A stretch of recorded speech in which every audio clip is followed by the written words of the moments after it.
La vapeur s'élevait en spirale dense et suffocante, portant avec elle l'arôme métallique du bronze chauffé et quelque chose de plus profond, plus humain, l'odeur de la peur transformée en supplication. L'adolescent, suspendu au-dessus des chaudrons, sentait chaque goutte de sueur couler sur son front, comme des larmes retenues, tandis que la chaleur abrasante du métal incandescent embrassait sa peau, avec la cruauté de qui ne connaît que le langage de la torture. Ses yeux, autrefois brillants de l'innocence de qui croyait encore à la bonté du monde, ne reflétaient plus que la danse hypnotique des flammes léchant le fond des récipients. Le bruit du bronze se dilatant sous la chaleur résonnait comme un chant macabre, ponctué par les murmures anxieux de la foule amassée pour assister à ce spectacle de souffrance. Pourtant, ses lèvres bougeaient en une prière silencieuse, et son cœur battait au rythme désespéré de celui qui attend encore un miracle qui peut-être ne viendra jamais. Comment un jeune de seulement 15 ans, né dans l'opulence d'une famille noble de Sicile, en était-il venu à se trouver suspendu entre la vie et l'agonie, transformé en symbole d'une foi que le monde autour de lui considère comme blasphématoire? Vito était né sous le signe de la fortune, dans une villa s'étendant sur les collines dorées de Sicile, où les oliviers dansaient sous le vent méditerranéen et où l'arôme de jasmin imprégnait les jardins soigneusement entretenus. Nous étions en l'an 290 après JC, et l'Empire romain affichait encore sa magnificence à travers le marbre poli et les statues célébrant des divinités dont les noms résonnaient dans les couloirs du pouvoir. Son père, Hylas, était un homme dont la richesse ne se mesurait pas seulement en pièces d'or, mais au respect qu'il inspirait parmi les patriciens siciliens. Sa mère, Crescencie, se mouvait dans les appartements comme une apparition de soie et de parfum, sa beauté célébrée en vers par les poètes locaux. Le garçon avait grandi entouré d'esclaves dévoués qui anticipaient ses désirs avant même qu'il ne les exprime. Des professeurs venus d'Athènes et d'Alexandrie façonnèrent son esprit à la philosophie et à la rhétorique, tandis que ses matinées étaient consacrées à l'étude des arts martiaux et de l'équitation. Vito possédait la beauté particulière des jeunes aristocrates romains, des cheveux d'or captant la lumière comme des filles de soleil entrelacées, des yeux d'un bleu profond rappelant la mer sicilienne lors d'une tempête, et un sourire portant la confiance naïve de qui n'avait jamais connu la véritable adversité. On le voyait souvent parcourir les marchés de sa ville natale, distribuant des pièces aux mendiants avec la générosité inconsciente de celui qui est né dans un berceau d'abondance. Les commerçants se courbaient devant lui et les jeunes esclaves baissèrent les yeux à son passage, non par crainte, mais par une révérence inspirée par sa position sociale. Sa voix, encore cassante sous l'effet de la puberté, portait déjà l'autorité de celui né pour commander. Pourtant, c'est dans ce cadre de privilèges et de confort que Vito trouva quelque chose que sa richesse n'aurait jamais pu lui acheter. La vérité. Elle lui fut révélée par Modeste, un serviteur chrétien désigné pour être son précepteur particulier dans les affaires domestiques. Modeste était un homme d'âge mûr, dont le visage marqué par les intempéries contrastait avec la sérénité émanant de ses yeux marrons. Ses mains calleuses du travail se mouvaient avec une délicatesse surprenante lorsqu'il manipulait des parchemins dissimulés dans ses vêtements.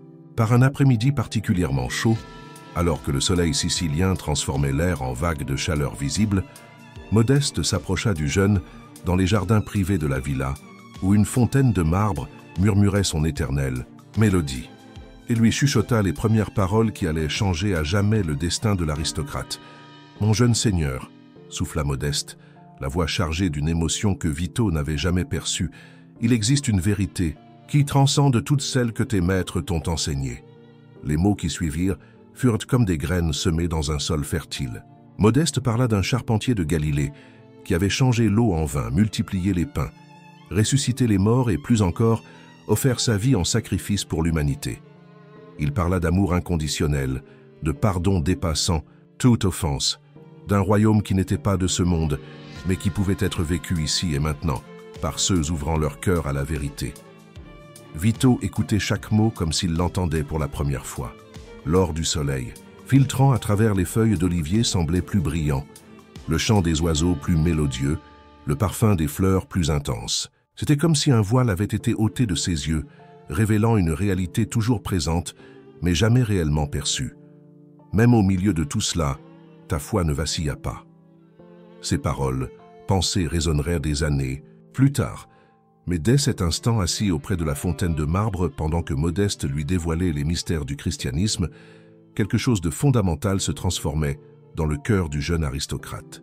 Dans les semaines qui suivirent, Vito se plongea dans les enseignements chrétiens avec la même ferveur qu'il avait autrefois vouée aux études classiques. Modeste lui apporta des manuscrits copiés à la main par des copistes chrétiens. Récits des apôtres, lettres de Paul, narration des évangélistes. Chaque mot était absorbé comme l'eau par une terre assoiffée. La transformation ne passa pas inaperçue. Crescenti fut la première à remarquer que son fils avait changé. Là où régnait jusqu'alors l'arrogance juvénile des aristocrates, Romain s'installa désormais une humilité qu'elle ne comprenait pas. Vito commença à s'interroger sur le nombre d'esclaves que possédait sa famille, tandis que d'autres ne savaient même pas où trouver de quoi manger. Il distribua ses propres vêtements et effets aux nécessiteux, un geste que ses parents attribuèrent d'abord à une simple phase adolescente.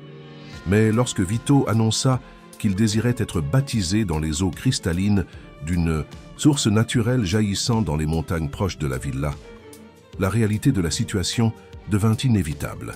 Le jeune n'était pas en plein caprice. Il avait embrassé une religion que l'Empire romain considérait subversive et dangereuse. La cérémonie du baptême eut lieu en secret, une nuit de pleine lune où la lumière argentée illuminait la surface miroitante de la source. Modeste, accompagné d'autres chrétiens locaux demeurant cachés, conduisit le jeune dans les eaux froides surgissant de la roche. Quand Vito émergea, tremblant non seulement du froid, mais aussi de l'émotion, ses yeux brillaient d'une lumière qui n'était pas de ce monde. « Ton corps est fragile, mais ton âme est déjà éternelle », murmurèrent les témoins, reconnaissant le caractère sacré de l'événement. Dès cet instant, Vito ne put plus dissimuler sa nouvelle identité. Sa façon de parler, d'agir, de traiter esclaves et citoyens libres reflétait les enseignements du Christ. Il refusa désormais de participer au sacrifice aux divinités romaines, évita les temples familiaux et consacra une partie de son argent de poche à aider veuves et orphelins chrétiens. Hylas, d'abord perplexe face à ces transformations, réalisa vite la gravité de la situation. À une époque où être chrétien équivalait à trahir l'État romain, avoir un fils converti menaçait non seulement l'honneur familial, mais la sécurité de toute la lignée. Les lois de Dioclétien étaient sans appel. Les chrétiens devaient être identifiés, emprisonnés et forcés à renier leur foi sous peine de sanctions sévères. Le premier entretien entre père et fils sur ce sujet eut lieu une nuit où le vent méditerranéen faisait danser les rideaux de lin comme des spectres dans les couloirs de la villa. Hylas fit venir Vito dans son cabinet particulier, une pièce respirant le pouvoir par ses statues de bronze, ses parchemins et ses coffres débordant de pièces d'or. « Mon fils », entama Hylas d'une voix empreinte d'une autorité inébranlée, « j'ai eu vent de rumeurs inquiétantes concernant tes récentes activités. » Vito garda le silence, mais sa posture droite et le regard qu'il posa sur son père trahissaient une détermination nouvelle. « Cette obsession pour les chrétiens doit cesser immédiatement, » reprit le patriarche. « Tu es citoyen romain, héritier d'une famille noble, gardien de traditions remontant aux fondateurs de notre civilisation. Je ne permettrai pas qu'une secte de fanatiques détruise tout ce pour quoi notre lignée a travaillé. » Alors Vito parla, et sa voix, bien que jeune, portait la conviction qui fit vaciller les torches alentour. « Père, je t'aime plus que les mots ne sauraient l'exprimer, et je ne voudrais jamais te causer de peine. Mais j'ai découvert une vérité qui transcende notre famille, notre position sociale, et même notre empire. Le Christ n'est pas un simple Dieu à adorer. Il est Dieu fait homme pour nous montrer le chemin. » Le silence qui suivit fut aussi épais que l'encens brûlé, chargé de tensions et de conséquences futures imprévisibles. Hylas scrutait le visage de son fils, cherchant le moindre signe du garçon docile qu'il avait élevé. « Tu ne comprends pas la gravité de tes propos », finit-il par répondre d'une voix plus basse mais non moins ferme. « L'empereur Dioclétien a ordonné la traque des chrétiens. Tu mets en péril non seulement ta vie, mais la sécurité de toute notre famille. » Vito s'avança vers son père, ses pas résonnant sur le marbre poli comme les battements accélérés d'un cœur intrépide. « Père, si notre sécurité exige de renier la vérité, quel genre de sécurité? Est-ce? Le Christ a dit que qui voudrait sauver sa vie la perdrait, et que qui perdrait sa vie pour lui la trouverait. Ces mots résonnèrent dans le cabinet comme un oracle prophétique. Hylas comprit qu'il n'avait plus affaire à un fils rebelle, mais à quelqu'un prêt à tout sacrifier, y compris sa propre vie. Les jours suivants furent marqués par une tension croissante dans la villa. Crescenzi oscilla entre supplications désespérées et menaces à peine voilées, tentant de convaincre son fils d'abandonner sa folie. Les serviteurs chuchotèrent dans les couloirs, partagés entre une admiration secrète pour le courage du jeune seigneur et la peur des représailles qui en découleraient pour tous. Modeste, conscient que son influence avait été découverte, chercha à s'éloigner pour protéger Vito, mais l'adolescent chrétien refusa de délaisser celui qu'il considérait comme son père spirituel.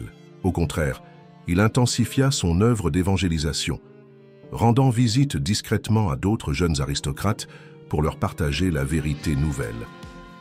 C'est lors d'une de ces visites que le destin de Vito fut scellé. Invité à une fête chez Lucius Maxime, un jeune patricien réputé pour sa vie dissolue et ses liens avec les autorités impériales, il assista à un sacrifice rituel. Les invités, musique, danse et vin à profusion, se pressèrent pour brûler de l'encens devant la statue dorée de Jupiter. Quand ce fut au tour de Vito, il s'approcha, mais au lieu de déposer l'offrande, il resta immobile, la voix claire et ferme. « Je ne puis courber le genou devant des idoles façonnées par des mains humaines. Il n'y a qu'un Dieu, véritable, Jésus-Christ. » Le scandale éclata sur le champ. Certains crièrent à l'indignité, d'autres murmurèrent des prières aux divinités. Lucius Maxime, pâle de colère, s'avança vers Vito, poing serré. « Tu as perdu la raison. Comment oses-tu insulter nos dieux, nos traditions, notre identité de Romains ?» Vito demeura serein, ses yeux bleus empreints d'une paix contraire au tumulte ambiant. « Je n'insulte personne. Je proclame simplement la vérité que j'ai découverte.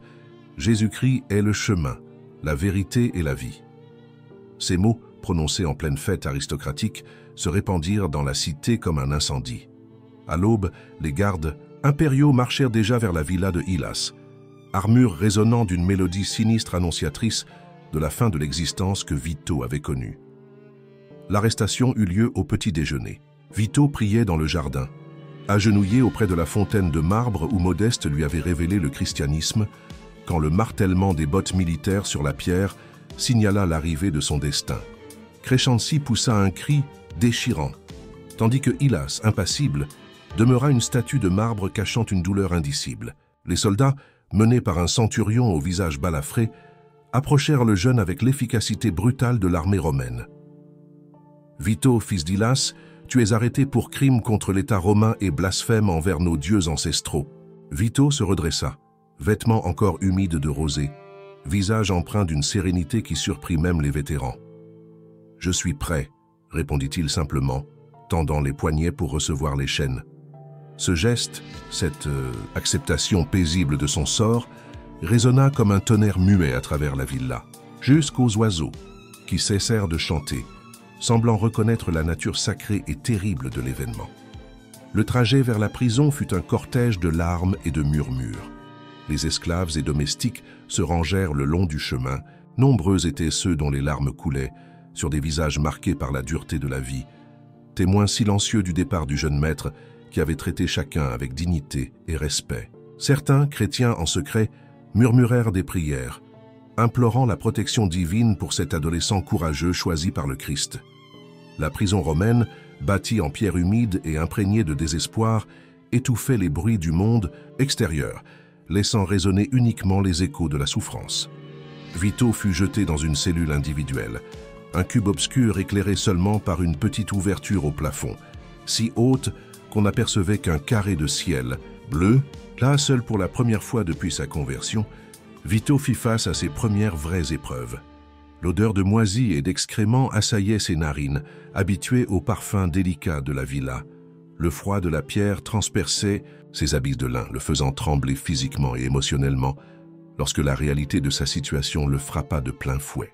Mais c'est précisément dans ces instants de plus grande détresse que la foi de Vito se révéla plus solide que le marbre de sa demeure d'autrefois. Il commença à prier avec une intensité inédite, ses mots résonnant contre les murs comme un chant sacré transformant la cellule en cathédrale improvisée. Ce que le monde tenta d'éteindre est devenu éternel, semblaient murmurer les pierres autour de lui, reconnaissant la présence du divin en ce lieu de désolation. Les premières semaines de détention furent un défi tant physique que spirituel. La nourriture, rare et de qualité médiocre, morceaux de pain rassis, eau ferrugineuse, légumes fanés, n'ayant d'autre goût que celui de la survie. Le corps de Vito, habitué au meilleur de la Sicile, s'amincissait jour après jour. Mais c'est la nuit que commençaient les vraies épreuves. Le silence carcéral était rompu par les gémissements des autres détenus, les cris de cauchemar, parfois les interrogatoires brutaux dans les cellules voisines. Vito apprit à distinguer la nature de chaque souffrance à son écho, douleur physique aiguë, désespoir mental, résignation de ceux ayant perdu l'espoir. Dans cet enfer, un phénomène extraordinaire se produisit. D'autres prisonniers, d'abord sceptiques devant le jeune aristocrate, constatèrent que Vito était différent. Tandis que la plupart se laissaient submerger par le désespoir ou la colère, lui conservait une sérénité inébranlable. Quand un détenu criait de douleur, Vito murmurait des prières en sa faveur. Quand un autre pleurait sa famille, il partageait ses propres souvenirs, les transformant en source d'espérance plutôt qu'en lamentation. Peu à peu, d'autres prisonniers s'approchèrent de sa grille, cherchant le réconfort dont lui seul semblait capable. C'est ainsi que Vito transforma sa cellule individuelle en assemblée improvisée. À travers les barreaux, il partageait les enseignements du Christ avec assassins, voleurs, déserteurs et autres chrétiens capturés. Sa voix, bien que affaiblie par la mauvaise nourriture, portait une autorité spirituelle captivant même les criminels les plus endurcis. « Il y a pardon pour tous », disait-il, écho vibrant dans les couloirs sombres. « Peu importe ce que vous avez fait, peu importe à quel point vous vous croyez éloigné de Dieu, le Christ est venu pour les pécheurs, pour les perdus, pour ceux que le monde a rejetés. » Ces paroles, prononcées dans un lieu où l'espoir semblait interdit, opérèrent des transformations que les gardes eux-mêmes remarquèrent. Des belligérances entre détenus s'apaisèrent. Des hommes ayant renoncé à vivre retrouvèrent l'envie de lutter. L'atmosphère de la prison, tout en restant dure, se chargea d'une lumière invisible, éclairant ses couloirs les plus sombres. Les autorités romaines ne tardèrent pas à apprendre l'influence de Vito. Des rapports parvinrent au gouverneur Valérien, vétéran des campagnes orientales, cicatrice courant de la tempe gauche jusqu'au coin de la bouche, regard toujours en mouvement, cataloguant menaces et opportunités. « Amenez-moi ce jeune chrétien », ordonna Valérien, curieux de voir de ses yeux celui dont on disait qu'il inspirait respect même parmi les criminels. Le premier interrogatoire se tint un matin où le soleil méditerranéen filtrant par les hautes fenêtres du palais créait des motifs de lumière et d'ombre sur le marbre du sol. Vito, menotté et le corps affaibli, fut conduit devant le gouverneur. Malgré sa maigreur extrême, ses yeux brillaient toujours d'une paix inébranlable. Valérien l'observa comme un général scrutant un ennemi inconnu. « Alors tu es le fameux Vito, fils d'Ilas, héritier de richesses dont la plupart ne peuvent que rêver. Et tu as choisi de tout abandonner pour une superstition orientale. » Vito resta silencieux, mais celui-ci demeurerait impensable. Chaque mot de son regard incarnait la détermination. « Parle !» tonna Valérien, frappant du poing la table de marbre. « Justifie ta trahison envers l'Empire qui t'a tout donné. » Alors Vito parla, sa voix, faible mais puissante, fit échanger aux gardes des regards incrédules. « Gouverneur, l'Empire m'a donné des richesses matérielles, certes, mais le Christ m'a offert quelque chose d'infiniment plus précieux. La vérité sur mon être est le but de ma vie. Je ne considère pas cela comme une trahison, mais comme une révélation. » Ces mots irritèrent de Valérien, habitué aux chrétiens reniant leur foi sous la menace ou défiant sans nuance. Vito était différent, calme, respectueux, inébranlable. « Tu es jeune ?» tenta-t-il une dernière fois. « Tu ne mesures peut-être pas pleinement les conséquences de tes choix. Il te reste du temps pour renoncer. Sacrifie au Dieu romain, et tu pourras retrouver ta vie de confort et de privilèges. » Vito inclina légèrement la tête, peut-être par politesse, avant de répondre d'une voix claire. « Gouverneur, je vous remercie de votre générosité, mais je ne puis renier ce que je sais être vrai. Jésus-Christ est le Fils de Dieu. Il est mort pour nos péchés et est ressuscité. Cette vérité n'est pas négociable, même si elle coûte tout ce que je possède, ma vie y comprise. » Le silence retomba, lourd de tension. Valérien comprit qu'il faisait face à une foi transcendante au-delà de la peur de la mort. Un adversaire que son expérience militaire ne préparait pas à affronter. « Très bien », finit-il par lâcher d'une voix sombre. « Si tu cherches la mort, je peux te l'accorder. Mais voyons d'abord si ta foi résistera à des méthodes plus convaincantes. » Vito fut ramené à sa cellule, conscient qu'une nouvelle phase d'épreuve allait commencer.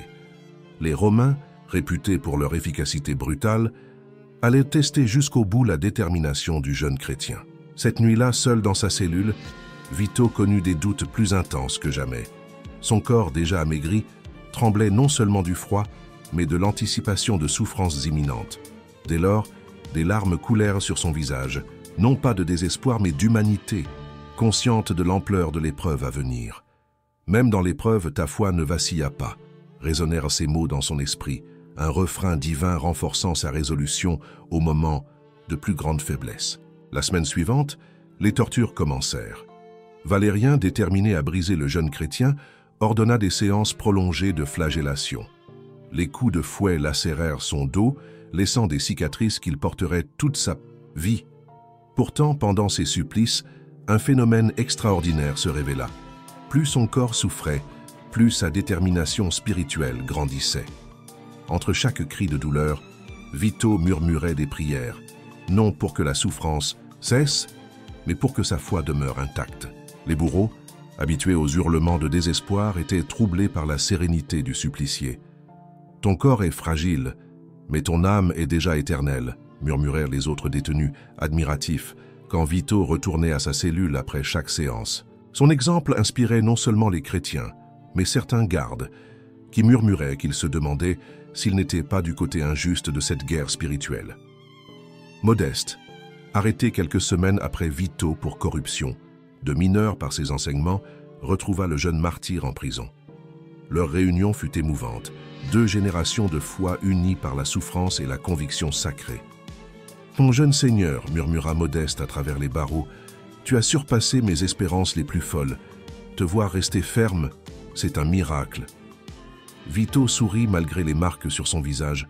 « Modeste, c'est toi qui as planté la graine, mais c'est le Christ qui l'a fait croître.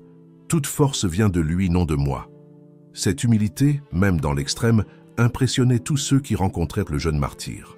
Il avait compris que la véritable force ne résidait pas dans la résistance à la souffrance, mais dans la capacité à l'offrir en sacrifice volontaire à celui qui avait souffert le premier. Crescenzi obtint la permission de rendre visite à son fils une dernière fois. Surveillée par des gardes, elle découvrit un visage émacié marqué par la torture, mais illuminé d'une paix qu'elle n'avait jamais connue. « Mon fils », murmura-t-elle en attrapant ses mains à travers les barreaux, « regarde ce qu'ils t'ont fait.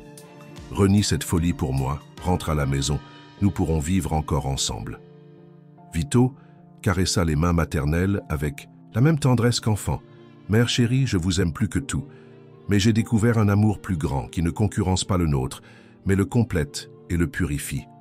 Le Christ ne m'éloigne pas de vous, il me montre comment vous aimez vraiment. » Crescenzi ne comprit pas entièrement, mais la paix émanant de son fils toucha une corde profonde en elle. Elle quitta la prison avec une graine de transformation dans le cœur. Hylas, lui, refusa catégoriquement de revoir son fils. Blessé dans son orgueil et honteux, il devint silencieux, rongé par un poids qu'il ne nommait pas. Pourtant, les nouvelles de la conduite exemplaire de Vito, obtenues par serviteurs corrompants des gardes, lui parvenaient. Un portrait d'un fils devenu légende parmi les détenus, un phare d'espoir dans un lieu où l'espoir semblait exclu. Les mois passèrent, et Valérien, consterné, se rendit compte que la torture conventionnelle ne briserait pas Vito. Au lieu de s'affaiblir, l'influence du jeune dans la prison grandissait. Conversion, gardes ébranlés, visiteurs curieux, du secret de sa résilience. Désormais, le gouverneur choisit un chantage plus cruel, détruire l'esprit plutôt que le corps.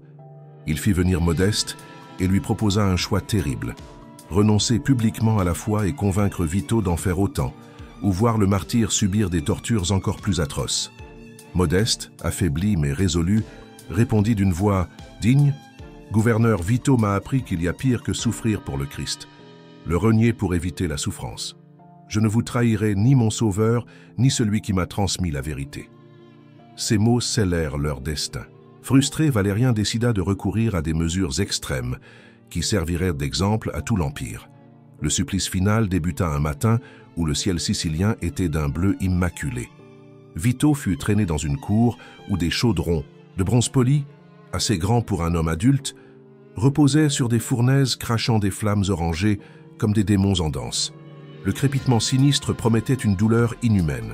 Suspendu par des cordes au-dessus du premier chaudron, son corps oscillant légèrement, le jeune martyr se retrouva confronté au moment ultime de sa destinée spirituelle. Valérien, haut de son piédestal, lança « Dernière chance, renie le Christ offre un sacrifice à nos dieux, et tout ceci s'arrêtera maintenant. » Un silence infini s'abattit, alors que le bronze chauffé envoyait sa fournaise vers Vito. La respiration ardente brûlait ses poumons, chaque battement de cœur résonnait comme un tonnerre. Et pourtant, dans ce moment de supplice suprême, Vito trouva une force transcendante. D'une voix claire, il proclama « Jésus-Christ, aide au Seigneur, il est mort pour moi et je meurs pour lui. Que sa volonté soit faite. » Ces mots perçurent l'air surchauffé comme une épée spirituelle. Certains témoins, agenouillés malgré eux, reconnaissaient qu'ils assistaient à un événement sacré. D'autres hurlaient, incapables de comprendre cette résolution, face à la mort imminente. Valérien, incrédule devant cette détermination, ordonna d'augmenter la température. On ajouta du bois, on versa de l'huile, jusqu'à ce que le bronze luise avec une intensité aveuglante. Pourtant, Vito resta conscient, les yeux clos en profonde concentration, bougeant à peine les lèvres, priant silencieusement. Des murmures d'intervention divine parcouraient les rangs tandis que certains y voyaient de la magie noire. Cet instant révélait la nature même de sa foi. Il avait transcendé non seulement la peur de la mort, mais la souffrance humaine ordinaire. Son union avec Christ partageait désormais la capacité même de transformer la douleur en amour. Même dans l'épreuve, ta foi ne vacilla pas, murmura la foule émerveillée et terrifiée. Les heures s'écoulèrent. Le soleil décrivit son arc, et toujours Vito demeurait suspendu, défiant toute logique. Valérien, visiblement bouleversé, hésitait entre poursuivre le supplice et admettre qu'il traitait avec des forces dépassant son contrôle. Au crépuscule, teintant le ciel de pourpre et d'or, Vito parla de nouveau, voix affaiblie mais empreinte d'une autorité qui fit reculer Valérien. « Gouverneur, vous pouvez détruire mon corps, mais pas mon âme. Le Christ m'a déjà libéré de tout ce que vous pouvez m'infliger. Dans mes derniers instants, je prie pour votre conversion, afin que vous trouviez la paix que j'ai découverte. » Ces paroles, prononcées sous une torture indescriptible, ébranlèrent Valérien comme jamais auparavant. Pour la première fois, il se vit remettre en question non seulement ses méthodes, mais la cause même qu'il servait. La nuit enveloppa la cour. Des torches crépitaient, projetant des ombres dansantes comme des esprits en tempête. Le chaudron fumant mêlait sa chaleur à l'air nocturne, créant des courants éthérés. Vito, toujours suspendu, semblait plongé en méditation profonde plutôt qu'en souffrance. Ses yeux, lorsqu'ils s'ouvraient, luisaient d'une lumière surnaturelle. Sa respiration, lente et régulière, trahissait une paix intérieure défiant l'atrocité de l'environnement. Ce spectacle transforma les âmes de nombreux chrétiens détenus, venus assister à l'issue de leur sort. Au lieu d'être terrorisés, ils furent inspirés par la démonstration de foi inébranlable du jeune martyr. Modeste, forcé d'être témoin de la torture de celui qu'il considérait comme son fils spirituel, vit sa propre foi se renouveler. « Seigneur, murmura-t-il, si ce jeune peut demeurer ferme, quelle excuse ai-je pour douter ?» L'aube suivante marqua un tournant. Après plus de 18 heures suspendues, Vito montra des signes d'épuisement extrême. Son corps, miraculeusement préservé des brûlures immédiates du bronze, commença à céder sous la contrainte. Sa respiration devint laborieuse, ses muscles fléchirent, et pour la première fois, des gémissements involontaires s'échappèrent. Pourtant, même dans cette faiblesse suprême, sa détermination restait intacte. « Père, murmura-t-il, empruntant les dernières paroles du Christ, « entre tes mains je remets mon esprit. » À cet instant, Valérien, sentant son propre contrôle lui échapper, ordonna le retrait de Vito. « Assez, dit-il, la voix empreinte d'une lassitude profonde. Je ne peux plus... » Tout fut dit. Le puissant gouverneur romain venait d'admettre son impuissance face à une foi vivante. Vito fut descendu du chaudron et conduit, porté par des soldats désormais ébranlés, vers sa cellule. Son corps portait les marques de l'épreuve, mais ses yeux brillaient toujours d'une paix indestructible. Les autres détenus, massés, près de la grille, le questionnèrent en admiration. « Comment as-tu pu supporter tout cela ?» Vito esquissa un sourire de victoire apaisé. « Je n'ai pas supporté seul, c'est le Christ en moi. Quand nous lui livrons nos vies, il prend notre souffrance et la transforme en victoire. » Ces paroles se répandirent comme une flamme vive dans la prison. Dans les heures suivantes, plusieurs détenus demandèrent à connaître la foi ayant soutenu Vito. Le jeune martyr, malgré sa fatigue, passa ses dernières heures à partager l'Évangile avec quiconque voulait l'écouter. Pendant ce temps, Valérien vivait sa propre crise spirituelle. L'expérience défiait ses convictions sur le pouvoir, le contrôle et la nature humaine. Un adolescent de 15 ans lui avait démontré une force inconnue de ses soldats vétérans, une paix inaccessible à son rang.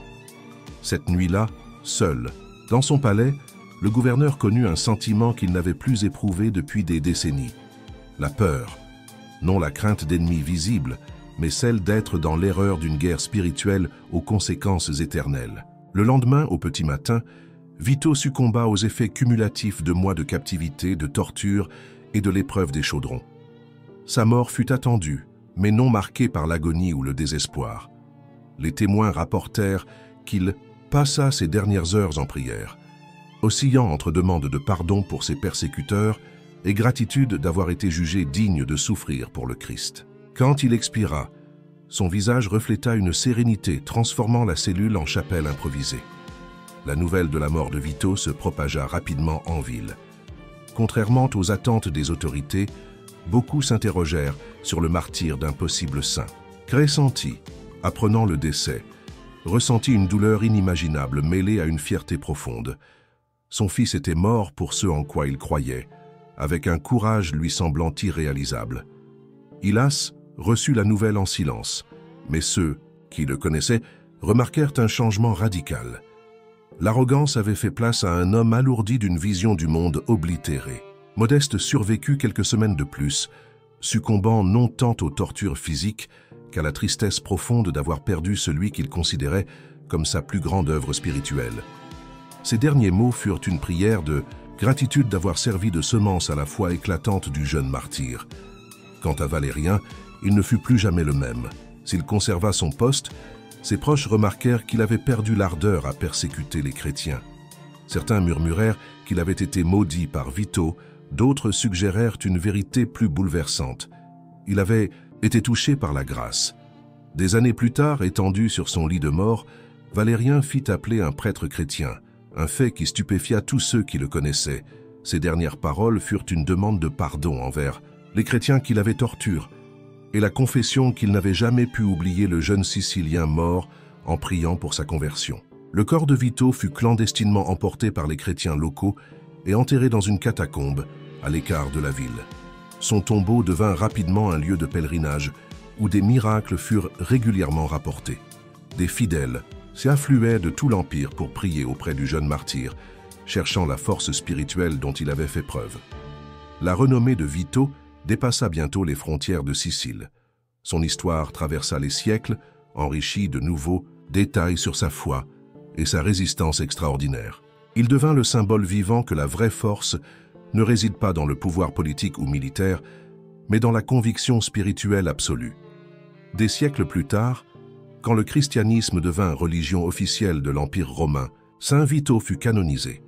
Sa fête fut fixée au 15 juin, commémorant non sa mort mais sa victoire spirituelle sur les forces cherchant à anéantir sa foi. Des églises furent érigées en son honneur à travers l'Europe, et son image, un jeune serein tenant la palme du martyr, devint une icône majeure du christianisme primitif. Les artistes préféraient représenter sa paix radieuse plutôt que ses souffrances atroces. Son histoire inspira d'innombrables croyants, spécialement les jeunes confrontés à des pressions pour renoncer à leur foi. Saint Vito devint le patron des jeunes, des danseurs. Selon une légende ultérieure, il aurait dansé de joie même pendant la torture, et de ceux souffrant de troubles nerveux, un lien avec sa capacité à maintenir une sérénité absolue face à l'extrême. Mais le legs le plus puissant de Saint Vito ne résidait pas dans les basiliques ou les prières, mais dans la démonstration vivante que la foi véritable est indestructible. Il prouva qu'il existe en l'homme quelque chose transcendante, même la mort, quelque chose qu'aucun pouvoir terrestre ne peut atteindre ni détruire. Ce que le monde tenta d'éteindre est devenu éternel. Ces mots furent répétés à travers les siècles, rappelant à chaque génération que la vraie victoire se mesure non par l'absence de souffrance, mais par la capacité à la transformer en témoignage de vérités éternelles. L'ironie finale de l'histoire de Saint Vito est que Valérien, cherchant à décourager les chrétiens, créa, sans le vouloir, l'exemple le plus puissant de foi jamais vu. Le jeune qu'on voulait briser devint inébranlable, celui qu'on voulait oublier devint éternel. Ainsi, dans les catacombes sombres de Rome, dans les basiliques dorées de Constantinople, dans les cathédrales gothiques de France et dans chaque cœur chrétien affrontant l'épreuve, l'esprit de Saint Vito demeure vivant. Son message résonne. Peu importe notre jeunesse, peu importe l'impossible de nos circonstances, la foi authentique peut transformer la mort en victoire. Le jeune Sicilien mort suspendu au-dessus de chaudrons flamboyants avait découvert le secret le plus profond de l'existence. Nous sommes plus que nos corps, plus grands que nos circonstances, capables d'une force venant non de nous, mais de notre union avec le divin.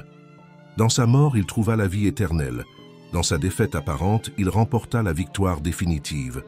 Même dans l'épreuve, ta foi ne vacilla pas. Ces paroles, d'abord murmurées par les prisonniers témoins de son courage, devinrent un hymne à travers les âges, rappelant que rien n'est plus fort que la conviction de choisir ce en quoi l'on croit et pourquoi l'on est prêt à mourir. Saint Vito avait fait le meilleur choix, et son choix, prononcé dans une cour sicilienne il y a plus de 1700 ans, continue d'inspirer des actes semblables de courage et de foi à travers le monde. Le jeune qu'on voulait briser devint inébranlable, celui qu'on voulait oublier devint éternel.